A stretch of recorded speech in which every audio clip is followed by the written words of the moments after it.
Hey fools, it's John Rosevear. Are you ready to buy Warren Buffett's Chinese car? You might get your chance before long. So BYD Auto, it's a Chinese automaker. It's partially owned by Warren Buffett's Berkshire Hathaway. It's one of their portfolio companies. BYD has done a lot of interesting work around hybrids and electric cars. They actually have a substantial lithium-ion battery business as well as a solar panel division. But like a lot of Chinese automakers, their vehicles haven't really been ready for prime time in the global sense. They've been at the low end, the inexpensive end of the Chinese auto market.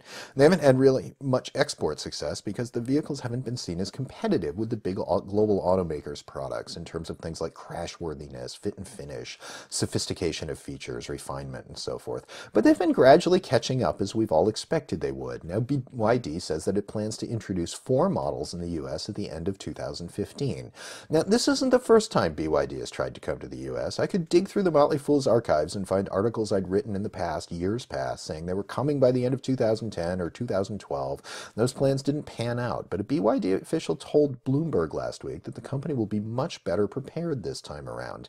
BYD says its cars are now more fashionable with improved design and safety features, and the company is no longer planning to compete as a low-cost alternative, but wants to compete on quality and innovation directly with the big global automakers. They're going to really bring it to the likes of Ford and Toyota and so forth.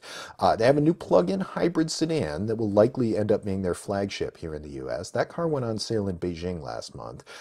In Beijing, it costs around $31,000, the equivalent, and gets about 43 miles of range on its batteries before the gasoline engine kicks in.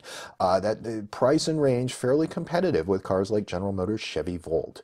It remains to be seen whether cars that were both developed and manufactured in China will be able to get traction here in the US, of course. Oh my God, a made-in-China car? I'm not going there. We'll see how that plays out. But BYD isn't the only Chinese automaker setting its sights on the US market in the next few years. Geely Auto says that it plans to export Chinese-made cars to the US starting in 2016. But there's one big difference. Geely owns Swedish automaker Volvo. The model it plans to bring to the US were developed with Volvo's help. They may come here badged as Volvos. Volvos that happen to be made in China might have an easier time winning over US customers than a Chinese brand trying to build a presence from scratch. But we'll see. Certainly a lot of automakers are going to be watching to see how this plays out, because I think a lot of the big global automakers would love to export cars from developing markets to the US. It'll be, especially at the low end of the market. It'll be interesting to watch for sure. So thanks for watching, and Fool on.